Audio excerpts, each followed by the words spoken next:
ರಾಮ ಲಕ್ಷ್ಮಣ, ಅನಂತರ ಚೆಂಡೆ, ಅನಂತರ ಧ್ವನಿವರ್ಧಕ ವಾಹನ, ಅನಂತರ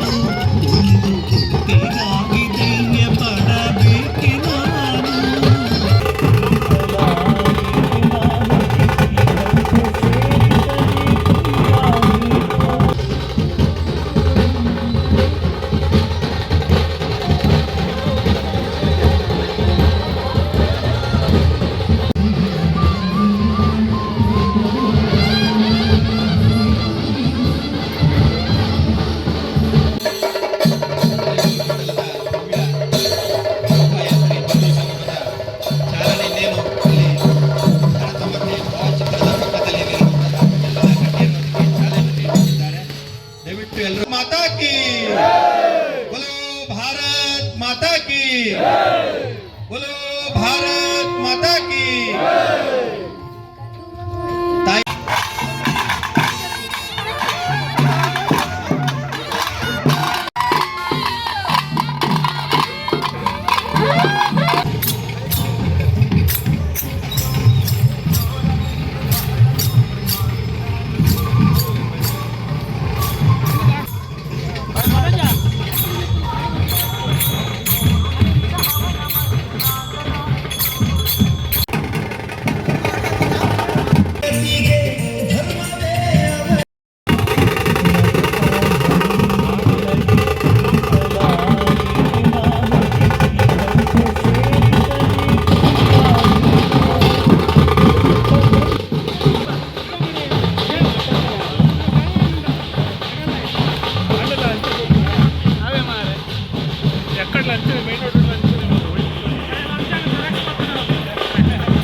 ನಾವೆಲ್ಲ ಇವತ್ತು ಸೇರಿದ್ದೇವೆ.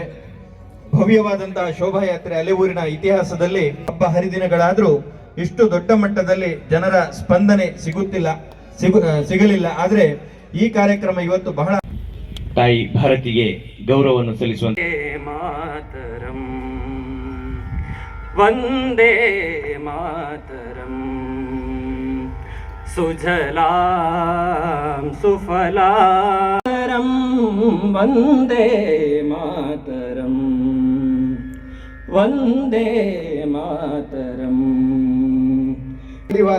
ಅಲೆಊರಿನ ಹಿರಿಯ ದೈವದ ಅಲೆಊರು ಮಂಡಲದ ವ್ಯಾಪ್ತಿಯಲ್ಲಿ ಸಂಘದ ಒಂದು ನಿರ್ದೇಶನದಂತೆ ಸಂಘ ಶತಾಬ್ದಿಯ ಹಿನ್ನೆಲೆಯಲ್ಲಿ ಗ್ರಾಮಗಳಲ್ಲಿ ಹಿಂದೂಗಳ ಜಾಗೃತಿ ಆಗಬೇಕು, ಹಿಂದೂಗಳಲ್ಲಿ ಬಾಂಧವ್ಯ ಮೂಡಬೇಕು, ನಮ್ಮೊಳಗಿರುವಂತಹ ನ್ಯೂನತೆಗಳನ್ನು ನಿವಾರಿಸಬೇಕು ಎನ್ನುವಂತಹ ದೃಷ್ಟಿಯಲ್ಲಿ ನಮ್ಮ ತಾಯಿ ಭಾರತೀಯ ಗೌರವವನ್ನು ಹೆಚ್ಚಿಸಲಿಕ್ಕೆ ನಾವೆಲ್ಲರೂ ಕಟಿಬದ್ಧರಾಗಬೇಕು. ನಾವೆಲ್ಲರೂ ಒಂದಾಗಿ ತಾಯಿ ಭಾರತೀಯ ಪರಮವೈಭವಕ್ಕೆ ಸಾಕ್ಷಿಯಾಗಬೇಕು ಎನ್ನುವಂತಹ ದೃಷ್ಟಿಯಲ್ಲಿ ಗ್ರಾಮಗಳಲ್ಲಿ ಇಂದು 20 ದಿನಗಳಿಂದ ನಾವೆಲ್ಲ ಒಟ್ಟು ಸೇರಿ ಒಂದು ವಿಶೇಷವಾಗಿ ಕಾರ್ಯಕ್ರಮಕ್ಕೆ ದುಡಿದಂಥವರು ಒಂದು 50 ಜನ ಕಾರ್ಯಕರ್ತರು.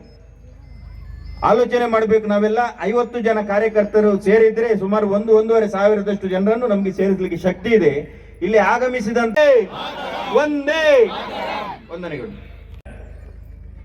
ಅವರಿಬ್ಬರ ಮಾತುಕತೆಯಲ್ಲಿ ಬಂದದ್ದು ವಿಷಯ ಕೇಳಿದ್ರೆ ಚಿಹ್ನೆ ಹೇಳ್ತದೆ, ನನಗೆ ಹೊಡೆಯುವವರು ನಿನ್ನವರು, ನಿನಗೆ ಹೊಡೆಯುವವರು ನಿನ್ನವರೇ.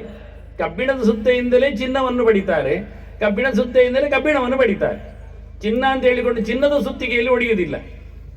ಹಾಗಾಗಿ ಸ್ವಲ್ಪ ಗಮನಿಸಬೇಕಾದ್ದು. ನಾವು ಗಟ್ಟಿಯಾಗಬೇಕಾದ್ರೆ ಪೆಟ್ಟು ತಿನ್ನಬೇಕು ಅಂದಾಗ ನಮ್ಮಲ್ಲೇ ಪೆಟ್ಟು ತಿಂದರೂ ನಮಗೆ ಬುದ್ಧಿ ಬರುವುದಿಲ್ಲ. ಆದರೆ ಇನ್ಯಾವತ್ತು ನಾವು ಎಚ್ಚರ ಆಗ್ತೇವೆ ನೋಡಿ. ಧರ್ಮ ಅಂದ್ರೆ ಏನು? ಉದ್ಧಾರ ಆಗುವುದು ಅಂತ ಸುಲಭ ಉಂಟು. ಪಕ್ಕದವರನ್ನೆಲ್ಲ ಕಾಲಡಿ ಹಾಕಿದ್ರೆ ನಾವು ಉದ್ಧಾರ ಆಗ್ತೇವೆ. ಅದಾಗಲಿಲ್ಲ, ಅದು ಧರ್ಮ ಅಲ್ಲ. ಈಗಾಗಲೇ ಕೃಷ್ಣನ ಬಗ್ಗೆ ಮಾತಾಡಿದ್ರು ಅವರು. ಕೃಷ್ಣ ಏನು ಹೇಳಿದ ಧರ್ಮ ಅಂದ್ರೆ ಅಹಿಂಸಾರ್ಥಾಯ ಭೂತಾನಾಂ ಧರ್ಮ ಪ್ರವಚನ ಕೃತಂ. ಯಾರಿಗೂ ತೊಂದರೆಯಾಗದಂತೆ ನಿನ್ನ ಪ್ರೋಗ್ರೆಸ್, ಅಭಿವೃದ್ಧಿ ಆಗುವುದಾದ್ರೆ ಅದು ಧರ್ಮ. ನಿನಗೂ ತೊಂದರೆ ಆಗಬಾರದು, ಅಕ್ಕಪಕ್ಕದವರಿಗೂ ತೊಂದರೆ ಆಗಬಾರದು, ಯಾರಿಗೂ ತೊಂದರೆ ಆಗದಂತೆ ಬದುಕಬೇಕು. ನಾವು ಬೆಳಿಬೇಕು ಅಂದ ತಕ್ಷಣ ಎಂಥದೋ ತಿಂದು ಬೆಳೆದ್ರೆ ಮತ್ತೆ ನಾವು ಆಸ್ಪತ್ರೆಯಲ್ಲಿ ಬದುಕಬೇಕಾಗ್ತದೆ. ಹಾಗಾಗಿ ಯದ್ವಾ ಬೆಳೆಯುವುದನ್ನು ಬೆಳವಣಿಗೆ ಹೇಳುವುದಿಲ್ಲ. ನೀವು ಯಾವ ರೀತಿ ಸ್ಪಂದಿಸ್ತೀರಿ ಎನ್ನುವುದನ್ನು ಅವರಿಗೆ ಪ್ರಶ್ನೆ ಮಾಡುವಂತಹ ಒಂದು ಪ್ರವೃತ್ತಿಯನ್ನು ಬೆಳೆಸಿಕೊಳ್ಳಲು ನಾವು ಭಾರತ್ ಮಾತಾ ಕೇ ಹಿಂದೂ ಧರ್ಮ ಕೆ